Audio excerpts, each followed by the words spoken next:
ya agak terganggu Pak Yusuf dengan omongan kasalnya Tengku Kori itu. Saya agak biasa diskusi dengan omongan yang kasar ya dan menyerang karakter itu. Kayak orang Mas, ini yang aneh gitu. Saya di sini tidak terbiasa diskusi dengan Anda. Kalau Anda nggak bisa menerima gaya diskusi dengan saya, sudah jangan diskusi makanya waktunya kredit Anda. Ya. Aduh, orang yang tidak pernah di kampus ya dan juga kalau ngomong juga begitu. Jangan begitu, saya masih jadi terganggu. Ini makanya ya nggak rugi kalau saya dari ini saya ini orang Sumatera, orang Aceh. Kami gaya diskusi ya seperti ini gaya diskusi kami. Jangan samakan dengan orang Jawa yang manis di bibir lain di hati mungkin. Dengan orang Jawa yang manis di bibir lain di hati mungkin. Kalau kita mau menilai orang Aceh, itulah Tengku Kori. Jadi betapa buruk orang Aceh kalau memang Tengku Kori ini merepresentasikan orang Aceh. Ini ngeri ini. Orang Jawa itu manis di mulut saja. Dalam arti kata munafik begitulah. Jadi secara tidak langsung Tengku Kori ini merendahkan etnis Jawa.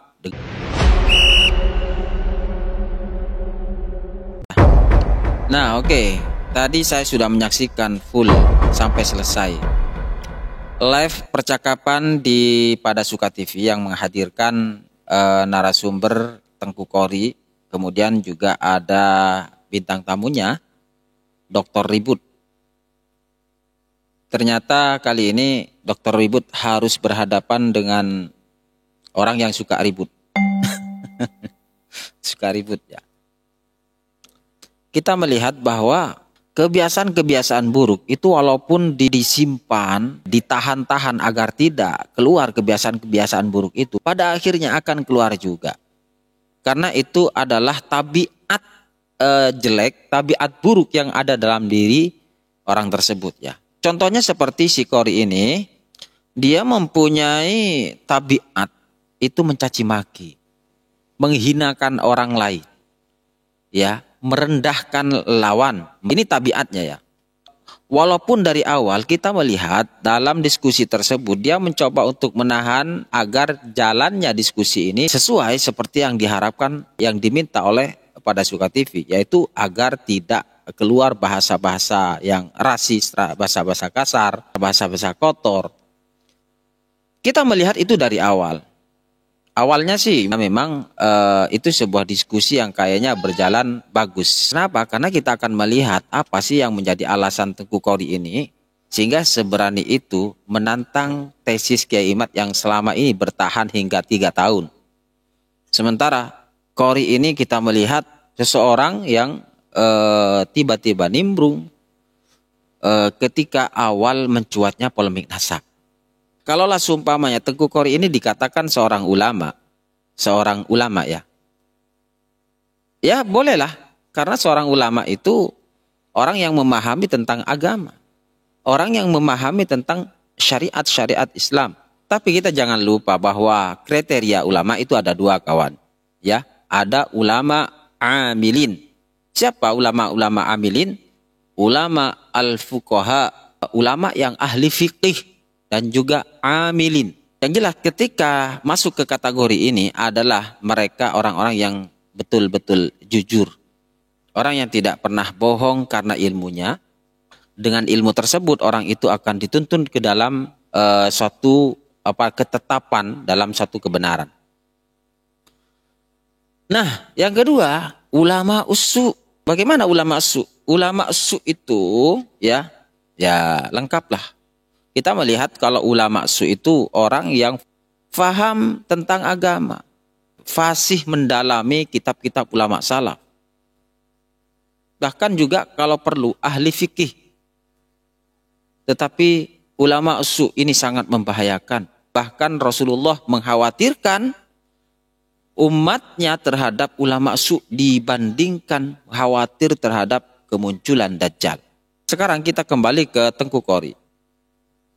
Tengku Kori ini dari awal, kalau kita katakan sebagai ulama al-amilin, ulama yang jujur, ulama yang thiqah, yang bisa dipercaya. Bagaimana bisa dipercaya? Wong dari awal Tengku Kori ini pelintat-pelintut. Pelintat-pelintut. Sebelum terjadi koreksi terhadap pribadi Tengku Kori, di awal-awal mendukung tesis Kiai Ahmad, Tengku Khori ini sudah banyak kerekod bagaimana perilakunya oleh beberapa teman-teman PWI. Banyak teman-teman yang saat itu satu arah, satu jalan, itu banyak melihat kejanggalan-kejanggalan daripada Tengku Khori ini. Kebanyakan dari teman-teman itu melihat gaya dan gelagat-gelagat Tengku Khori ini kok kayak bukan ulama gitu. Bahkan ada yang bersaksi bahwa Tengku Khori itu di beberapa waktu itu tidak sholat. Kemudian juga Tengku Khori ini tidak lepas dari sesuatu yang berbau kemungkaran. Kemudian juga penipuan. Kemudian juga berbohong. Tetapi karena waktu itu kita masih sejalan, teman-teman tidak banyak mempermasalahkan itu. Tetapi gelagat-gelagat itu sudah menjadi sebuah pertanyaan. Lalu kemudian Tengku Khori ini bisa dikategorikan orang yang radikal, orang yang rasis. Jadi semakin jelaslah ketika Tengku Khori ini sudah mengeluarkan sifat aslinya, tabiat aslinya. Ya, kita juga Tengku Khori ini suka dawir, suka berbohong karena untuk mendapatkan cuan. Kemudian juga kalau kita melihat dari gaya bicaranya itu ternyata tidak lebih dia sebagai seorang preman. Memang di awal kita merasa diuntungkan dengan gaya Tengku Khori ini. Tetapi dalam hati kita itu tidak terima kalau kita mengatakan bahwa Tengku Khori ini adalah seorang ulama. Kita mempertanyakan keulamaan Tengku Khori ini. Yang pasti kita paham itu ya, bahwa Allah Subhanahu wa taala itu mengirim setingkat Nabi Musa, dikirim untuk memerangi Fir'aun. Nabi Musa pun ditegur ketika beliau sebagai utusan kebenaran itu ketika harus melawannya dengan suatu keburukan. Itu sekelas Fir'aun. Nah, kita lihat Tengku Khori ini dalam diskusi pada Suka TV. Ini sangat fatal sekali kawan. Fatal sekali karena apa? Karena semakin ke belakang Tengku Khori semakin mengeluarkan sifat aslinya, yaitu merendahkan, menghina, melecehkan lawan debatnya. Sehingga sampai Dr. Ribut ini merasa tidak nyaman karena tidak biasa berdiskusi dengan orang-orang yang mempunyai tabiat yang buruk, watak yang buruk. Dan ini memang dalam kerangka akademis, orang-orang dengan karakter seperti ini tidak bisa dijadikan sebuah landasan dalam adu hujjah. Ya. Apalagi Tengku Khori ini sampai membawa nama Aceh, ya. Karena keburukan dia berlindung di bawah nama Aceh. Jadi keburukan-keburukan dari sikapnya, dari ucapan-ucapannya, dia katakan suatu kebenaran orang Aceh. Kalau kita mau menilai orang Aceh, itulah Tengku Khori. Jadi betapa buruk orang Aceh kalau gaya Tengku Khori ini merepresentasikan orang Aceh. Ini ngeri ini. Ini sebuah pelecehan besar terhadap orang Aceh. Kemudian juga Tengku Khori ini ya seperti yang kita katakan bahwa sangat rentan sekali merendahkan, menghinakan orang lain. Bahkan dalam diskusi tadi kita melihat dia merendahkan etnis Jawa dengan mengatakan kami bangsa Aceh, orang Aceh. Ya seperti ini gayanya. Jadi gaya yang amoral itu ciri khas yang menciriskan orang Aceh. Beda dengan orang Jawa. Orang Jawa itu manis di mulut saja. Dalam arti kata munafik begitulah. Jadi secara tidak langsung Tengku Khori ini merendahkan etnis Jawa dengan kata arti munafik. Kenapa? Manis di mulut saja.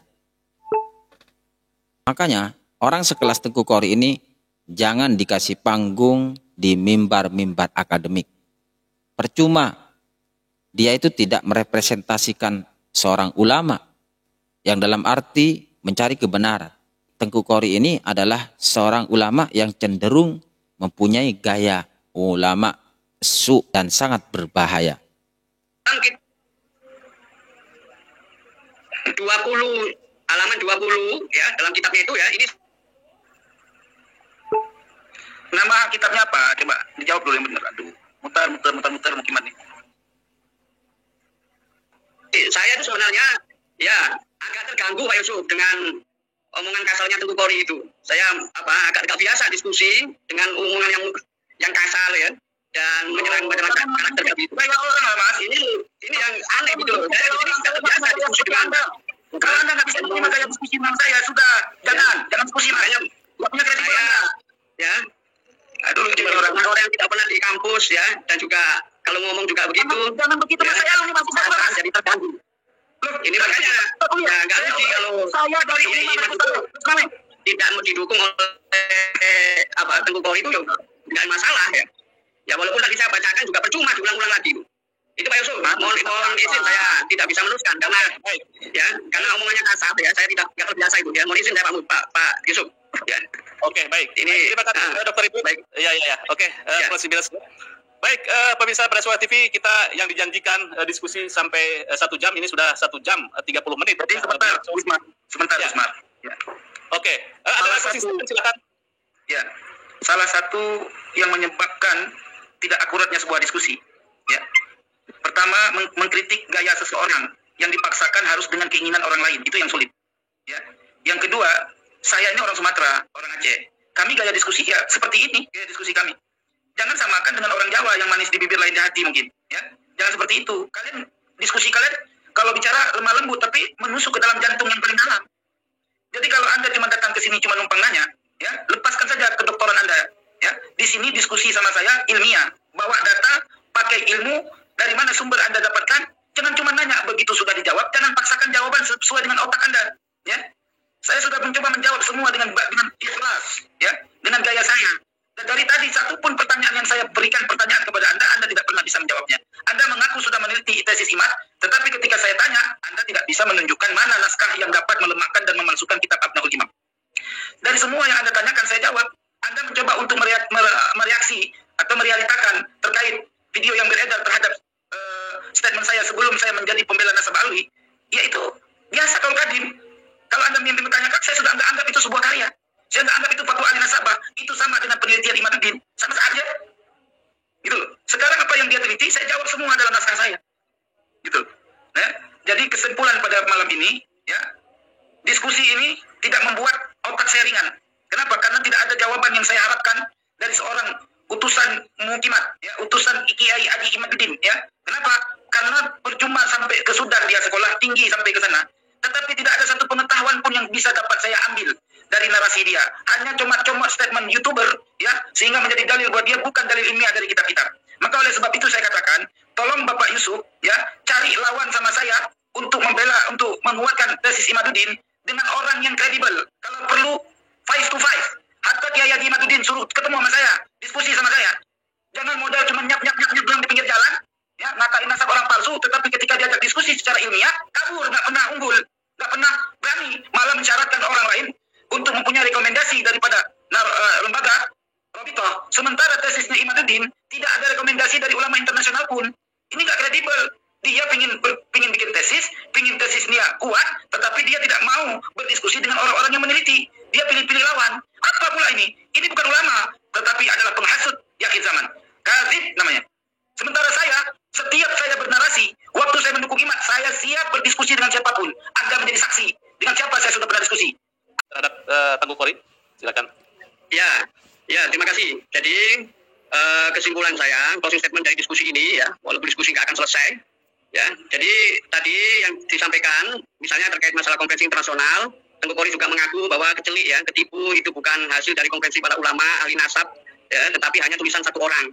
Itu artinya banyak bentuk-bentuk keterburuan atau sikap terburu-buru dalam menyampaikan sesuatu, dalam menggali data. Ini mencerminkan sangat riskan. Ya, sangat riskan nanti kalau ditanggapi secara ilmiah, ya, karena memang sifatnya adalah berdasarkan giroh atau sentimen saja. Kayak tadi mengatakan orang Jawa manis di mulut, lain di hati. Ini kan rasis, nggak boleh ini. Ya, ini nggak boleh. Tapi nggak apalah, karena saya bisa memaklumi, karena proses intelektualnya adalah di perkampungan, jadi saya bisa memaklumi. Jadi pada intinya ini adalah mempertahankan kebenaran dengan bukan dengan landasan ilmu, tetapi memperjuangkan otoritas kitab yang tidak otoritatif. Itu yang dilakukan saat ini. Walaupun banyak ada yang dihafal nama itu, nama ini, nama itu, nama ini, tapi kembali lagi pada kaidah himmatul ulama'i al-ri'ayah wa himmatus sufahai al-riwayah. Itu aja Pak Yusuf. Semangat ulama mempertanggungjawabkan ilmu, bukan sekedar meriwayatkan ilmu, kemudian dibuat untuk membombardir orang lain seolah-olah hanya dirinya yang benar saja. Itu aja closing statement dari saya. Terima kasih. Baik. Jadi kesimpulannya politik untuk supaya tidak timbul fitnah, ya, saya sampaikan terakhir bahwa beliau ini menuduh tuduhan saya kepada kitab Syajarah Mubarakah itu tidak kredibel, seakan-akan tidak mempunyai dalil, padahal dia sendiri tidak mampu memberikan jawaban. Dan saya mampu memberikan. Ya, Pak Yusuf, mohon maaf ya, sama. Ya, beliau juga ini cuman seperti menyebut hakim pendusta. Kayaknya tidak menyebut hakim pendusta, itu hanya kesimpulan sendiri aja yang bisnis saya. Dan sebuah terima kasih Pak Yusuf. Ya, itu memang tidak layak di meja ilmiah karena dari cara argumen dan budayanya juga ilmiah. Tidak emosi. Seorang yang bernama Dr. Ribut tidak. Baik, ini fakta yang saya dapatkan dan semua orang yang menonton bisa melihat bahwa beliau Dr. Ribut ini mendingan copot kedokterannya, malu-maluin dokter-dokter lain. Anda datang ke sini tidak membawa.